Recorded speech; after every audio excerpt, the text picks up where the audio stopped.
नांदेड़ गुरुद्वारे में सालाना दशहरा जुलूस होला मोहल्ला आज रिवायती जोशो खरोश के साथ निकाला गया। हजारों की तादाद में सिख समाज के अकीदतमंदों ने इस जुलूस में शिरकत की। गुरुद्वारे से जुलूस का आगाज हुआ। वजीराबाद चौक से होते हुए गुरुद्वारे के उसी मुकाम पर इस जुलूस का अख्तिताम हुआ। अब जबकि हालात मामूल पर आ गए हैं, इसलिए रिवायती जोशो खरोश के साथ ये जुलूस निकाला गया। दशहरा का होला मोहल्ला जुलूस ये सिख समाज में चली आ रही बहुत कदीम रिवायत का हिस्सा माना जाता है। होला मोहल्ला जुलूस में शरीक लोग अपने अपने हाथों में तलवारें लिए होते हैं। जिस तरह किसी जंग में शरीक होने के लिए फौजें दौड़ती है, इसी तरह ये जुलूस में दौड़ लगाई जाती है और इसी को एक अलामती हल्ला माना जाता है।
इस जुलूस में घुड़सवारी, हाथी की सवारी और तलवारबाजी और इसी तरह कई तरह के करतब भी दिखाए जाते हैं ताकि लोगों की दिलचस्पी बरकरार रहे।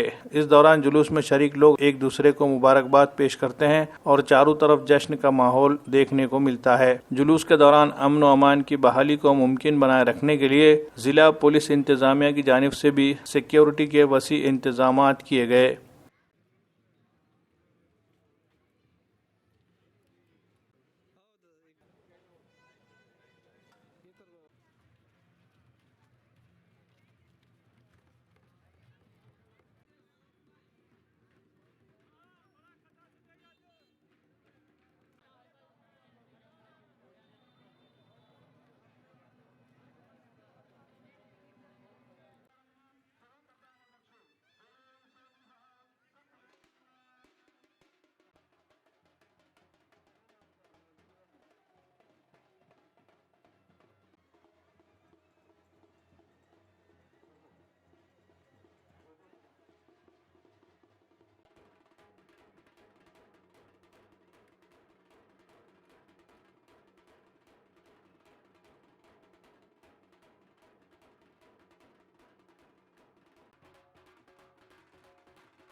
का खालसा, वाहिगुरु जी की फतेह। दशहरे के मेले की और विजयदशमी की सभी को हार्दिक शुभकामनाएं, बधाई। ये दशहरा काफ़ी समय से मनाया जाता है। बुराई पर अच्छाई की जीत, असत्य पर सत्य की जीत। और इस ढंग से सिख पंथ जब से बना है, गुरु गोविंद सिंह जी महाराज ने 300 साल पहले से ये प्रथा चालू की है। ये हल्ला बोलो, हल्ला बोलो का मतलब ये है कि जब कोई जंग युद्ध होता है उस पर हल्ला बोला जाता है और उसका एक प्रतीकात्मक हल्ला बोलकर ये 300 साल से यहाँ मनाया जाता है। और इसकी अहमियत ये है, विजयदशमी है यानी एक अच्छी है। जब रावण का वो ये हुआ, रामचंद्र ने किया, उसके बाद जब रामचंद्र जब से दशहरा मनाया जाता है, दीपावली मनाई जाती है। तो वैसा बुराई पर अच्छाई की जीत, असत्य पर सत्य की जीत, यानी बुरे काम को ख़त्म करना है।